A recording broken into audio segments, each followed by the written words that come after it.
All right. Well, here we are again. Welcome back. I know. Hi. I said we're going to be syndicated, I know. but maybe just in our minds we'll be syndicated. This is not going to go national by any means. But Joni and I are here talking to Rebecca, and Rebecca has her dog Corduroy with. So Corduroy is maybe napping, might pop in the screen, but just want to let you know if you see a furry head, that's not a child popping in and out of the screen. But we just want to chat with Rebecca because Rebecca, it's funny because I'm feeling deja vu because your story is very similar to a lot of people that you started and then not long into volunteering with us, this whole pandemic thing happened. And then obviously you had to pause, but then you came back and have taken on some different roles. So do you mind just introducing yourself and talking a little bit about that, just so we kind of know, Sure. what are these things that you've been doing and who are you? Let's get to the meat That's of a it. great Who question. are you? That's a really good question. So my name's Rebecca Abouayed. So I live here in Maple Grove. I'm not from Minnesota. I am originally from North Carolina. But my husband's from Minnesota. He grew up in Monticello, not too far away from here. But we have family that lives here in Maple Grove. So when we relocated back to the cities, this was our suburb of choice. So we would be close to family. I really can't say enough good things about Maple Grove Hospital. I have worked there. I also volunteered there. I also work as a scribe at Maple Grove Hospital. And I've also, my daughter's been a patient there. Both my daughters have been patients there. They both broke their legs in 2019. I just can't say enough good things about Maple Grove Hospital on all fronts. But I first started volunteering at Maple Grove Hospital so I kind of started onboarding it around Thanksgiving, Christmas of 2019. And I was in respite care, which is kind of a unique opportunity that Jennifer allowed me to do. It's typically reserved for nursing students. But because I am in the process of applying to medical school, she thought it would be a good fit for me to get that opportunity. So I started out in respite care and really only had, a month or so before the pandemic kind of hit. And that was definitely a position where, absolutely would not be a good place for volunteers to be during the pandemic because I was actually going into patient rooms and chatting with them, which was absolutely wonderful. I love doing it. But obvious safety concerns there. So everything kind of shut down. And um, we all kind of I managed the pandemic just like everyone else did, day by day. And I began work as a scribe in the emergency department in the summer of 2020. And I had kind of thought about coming back to volunteering because, we were kind of slowly getting volunteers back, in the, I think, what was it, like kind of the fall, like winter, whenever we started getting people back. But I felt like I was kind of a really dangerous contact because of my work in the emergency department. Yeah. And, because most of the folks that I was, volunteering around were kind of vulnerable population, a lot of retirees that volunteer. I just felt like I didn't feel quite good about coming back. So once I was fully vaccinated, I got my first vaccine in December. And then early January, I was waiting for my second, and I reached out to Jennifer about getting started again. And so initially, I came back in the hospitality at the medical office building. So started back there, and then also kind of pretty much at the same time, we needed volunteers for the employee vaccine clinic. Mm. And I really, really wanted the opportunity to be able to help out on that front. Um, just because, it felt like I could finally actually do something about, making this better. So I started volunteering in the employee vaccine clinic. And also alongside my volunteering at in hospitality at the medical office building desk. And then as the employee vaccine clinic wrapped up, we got our employees vaccinated. I moved to the vaccine clinic in Minnetonka. So we were, that was whenever it first opened up to so our elderly population here in Minnesota. So that was it was just absolutely so rewarding to be there because some of these folks were, it was obvious that they had not really left their house in a long time. So they were, nervous and excited and just so overwhelmingly grateful to have made it to be able to even get their vaccine. And I spoke with a lot of people who, had lost their spouse, had lost friends, had lost loved ones. And they were just grateful to have made it through. It kind of felt like I'm at, I imagine like kind of what it felt like, after World War II ended, like we made it, we survived, Right. like my people came home, so just to be able to like, I'm not doing anything medical in that capacity, right? I'm not actually giving the patients the vaccines, but I'm standing here, I'm helping them through the clinic and making sure they know where they're going. And like people were nervous, like they hadn't been out of the house, and you could tell some folks were like, really keeping their distance, and they're afraid, they were afraid to be in public. Right. So being able to assuage some of that fear and anxiety was really rewarding. And so once the Minnetonka clinic closed, I moved to the Brooklyn Center clinic, and have been there ever since. I go there once a week, and it's the best. It's Thursday mornings are my favorite. It's funny because I totally forgot that you started at our staff vaccination site here in the hospital, the medical office building, and then Minnetonka, and now Brooklyn Center. Like I just see the schedule for Brooklyn Center and I'm like, oh yeah, Rebecca volunteers at Brooklyn Center, but I totally forgot your origin story of, of going from these different, like, yeah, yes. So what was that like? I mean, you go from, I'm just imagining different emotions of going from helping with staff to, like you said, helping with the elderly, first wave of vaccinations of folks who, like we've heard from other people too, that they haven't left their house. They haven't even been out of their house in a year. And then now you're at Brooklyn Center where it's wide open to all ages above 18, right? And so now it's different. Now it's like people are being urged to come in and get vaccinated. And we don't accept walk-ins, but we do, so you get just people who just come in on a whim. So what has that been like to kind of go through that journey of vaccination? Yeah, sure. So, it's, I will say overwhelmingly everyone who's there is just grateful and happy to be there. But the conversations, have changed over the course of time. So when I first started at Brooklyn Center, it was very similar to my work in Minnetonka because we were still vaccinating the older population in Minnesota. And this place where the location I work within the clinic. So in Brooklyn Center, it's an old Target. It's this huge building. It's very spread out. It's absolutely perfect location for a vaccine clinic. If we're vaccinating, we can vaccinate over 1,000 people in a day, and it never feels crowded in there. There's like hardly ever a line. It's always running smoothly. It's such a great location. But we have like kind of a little separate area. I call it the VIP section. And it's just an area that's right off the entrance where anyone who has any mobility issues or is in a wheelchair or a walker can go. And then the clinician will come to them and give them their vaccine there so that they don't have to walk the entire length of a Target. And so that's where I work, and it's great. I love it. So the conversations there, initially were kind of similar because it was, first still the elderly folks who were coming in. But, then we started getting in the folks with pre-existing medical conditions. And so, these are a lot of really sick patients, patients that were on oxygen and, had to take a couple steps and then take a break, take a couple steps and take a break. I brought chairs to patients who were waiting, to just get to the check-in point.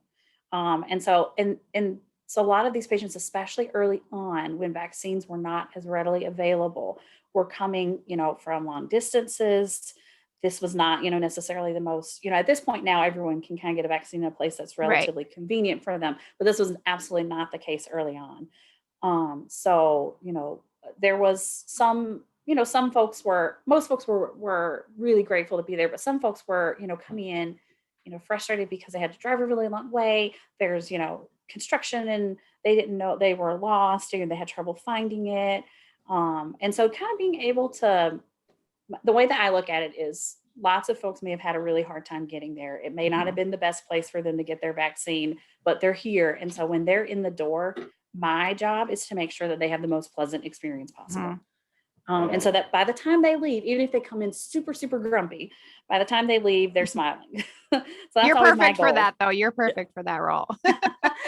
I mean, I absolutely love it. I mean, it's just mostly talking to people all day. And so for me personally, um, after my first day at Minnetonka, I came home and I told my husband, I was like, I didn't realize how much I needed this. Yeah.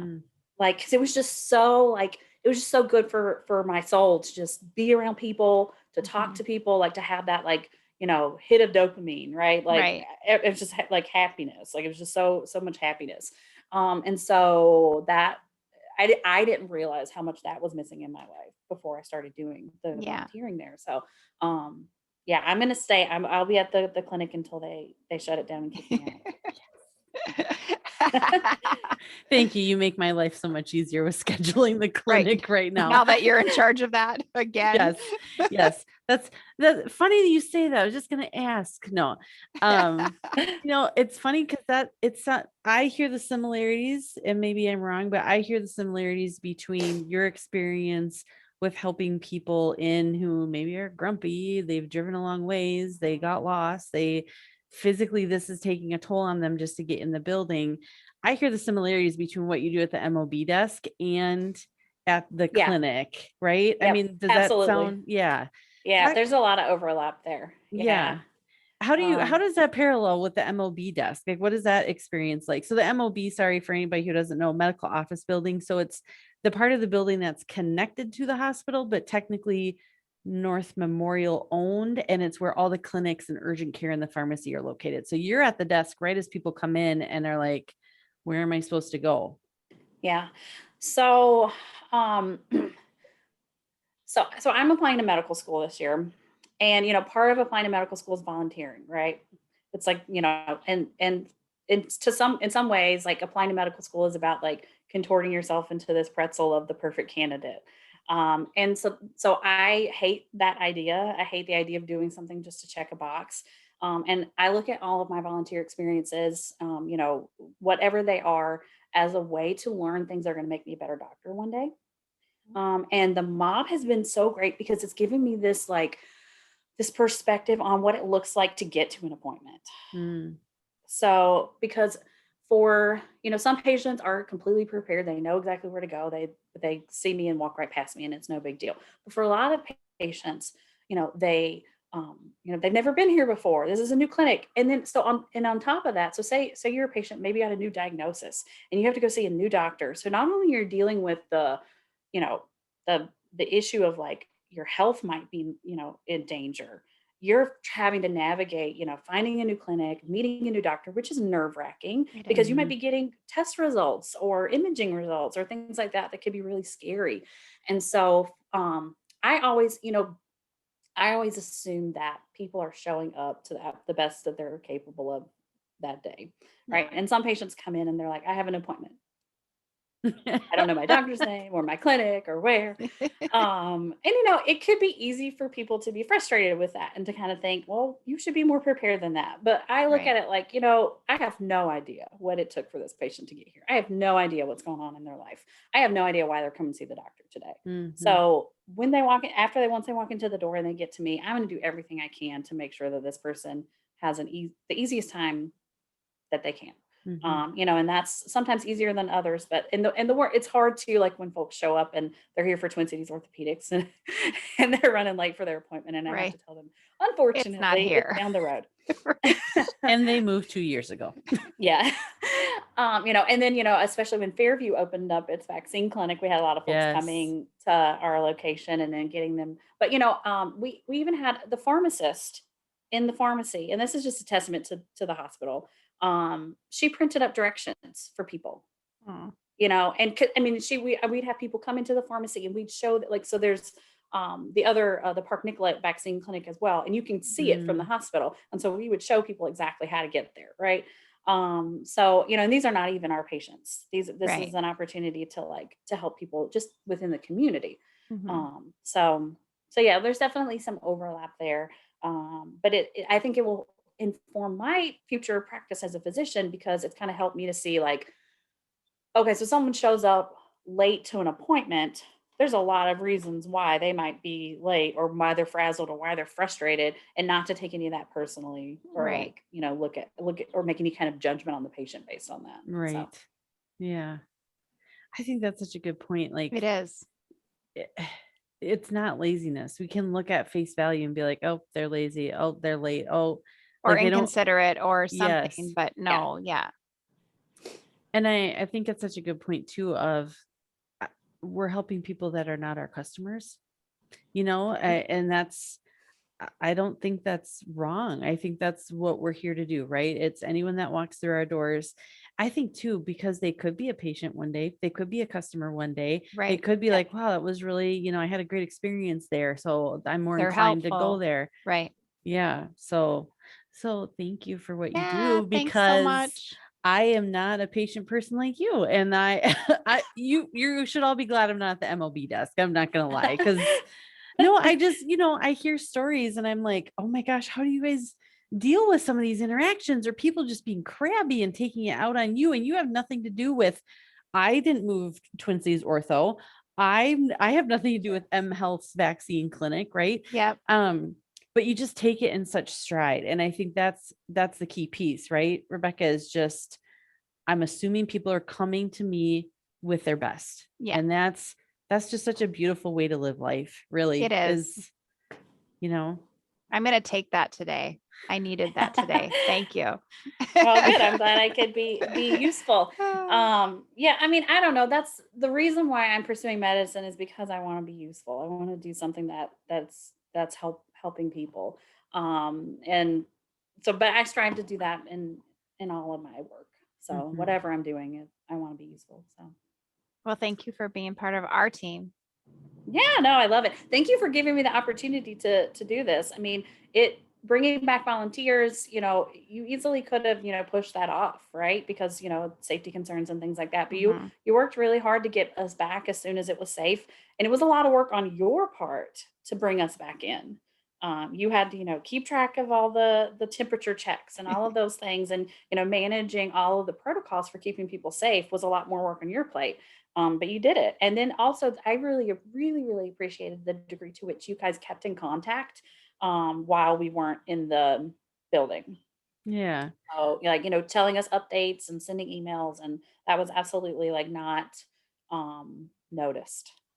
Well, It was thank really, you. Yeah. Thank you. kept That me really means a engaged. lot. Yeah. Well, and I will say I was just in a meeting yesterday with other coordinators in other metro hospitals, and they literally said, like, Jennifer, you're at the forefront. Like, your program Yeah. is at the forefront. There are hospitals that don't have volunteers back. It's not even they have some, they don't have any volunteers back. And the one thing that I stress to other people who are looking at, like, how do we bring our people back? How do we get volunteers to come back? You have to start talking now. You need to start Right. communicating now. It's not just say, okay, an email on Friday, because on Monday we're going live, Right. Yeah. You need to keep that conversation going, because they're nervous, they're afraid, they're unsure, we fear the unknown. So even explaining what the lobby looks like right now, I think is, like, just all those Sure. things that we would share, just, I don't know, to me was like, I don't know. It was the right thing to do. It made Mhm. sense. And I know, Sure. Joni, you would agree with that too, because it was a joint effort. So Well, yeah, I mean, even when I was away for a while and then working from home, I was at, like, well, what does it look like and what should I expect? And we wanted to make sure that we communicated that clearly to volunteers of, if you choose to come back, what will this look like? And methodically, what are the steps? So other hospitals, like, you're not going to just open your program. You're going to have to do it in stages. And I think that we did that way back, and now we're just, reaping the reaping the fruit. benefits. Yeah. Yeah.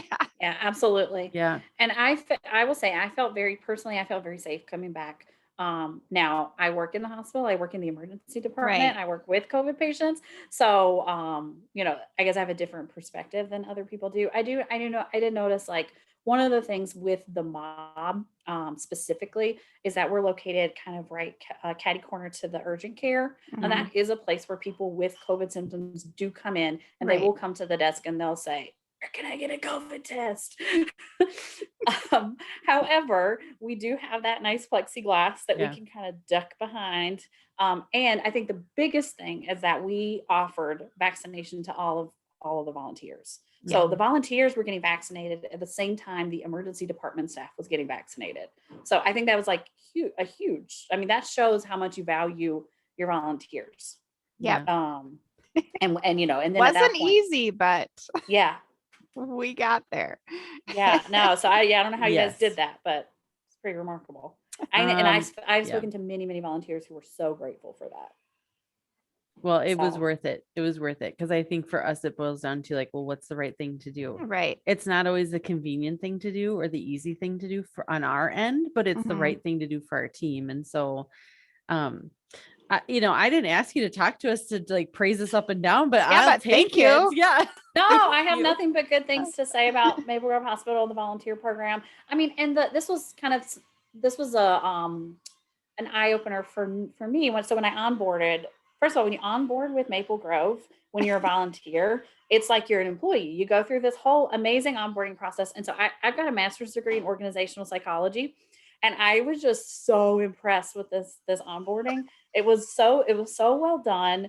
You guys even had implicit bias training in this onboarding thing. It was amazing. The CEO came and talked with us. Like it was just, it felt to be, and I was, there with nurses who were onboarding, with other staff who were onboarding, and it made me feel like I was part of the team. And I think that's the difference at Maple Grove Hospital, is that you truly do see your employees as a necessary, essential part of the team. And that's why you brought us back, because we're just as much part of the team as the doctors and the nurses and the the office staff and all of that. So Yes. I think it's a reflection of how you value the employees or the volunteers. Yes. Well, we So- were hurting. We were hurting. The whole hospital. We could feel the pinch of not having volunteers. Mhm. And it's one of our staff said, I don't know who, and I would love to meet them and, kiss them and hug them from a distance, a safe distance. But they said, volunteers don't do nice things, they do necessary things. And that's what it is here. We don't have volunteers just sitting around and like, oh, go sit over here and stuff envelopes, right? It's no, Right. if you're not doing the work, our staff have to cover. Our Yeah. staff have Yeah. to fill in somehow. And so, yeah, we really felt the pinch of not having volunteers. And so, and it's not just Joni and I, it's leadership support, right? I mean, Mhm. there has to be support at all levels of the organization, Absolutely. but our volunteers are just a part of the culture. So how do you pull one aspect of a culture out? It's really hard to do that and then keep things working the way they've always been working. So, Right. Yep. Yeah. Awesome. well, how much should I Venmo you, Rebecca, for all these compliments? I feel like I owe you 20 or something. Something we should have like sent you a coffee through the Yeah, I know. Joni and I are one of drinking the- coffees. We're sorry. I'll just go up to the hospital with my volunteer badge and get a coffee. There you go. It's on us. Yeah. Enjoy. Awesome. Oh, thank you so much. It was so nice to talk to you, like Yeah. in surprising ways. I knew it was going to be pleasant, but it's just very enjoyable. So thank you for hanging out with us for a little while. Yeah. Yep. Thank you. All right. Great. You both take care. Have a wonderful weekend. You You too. too. Bye.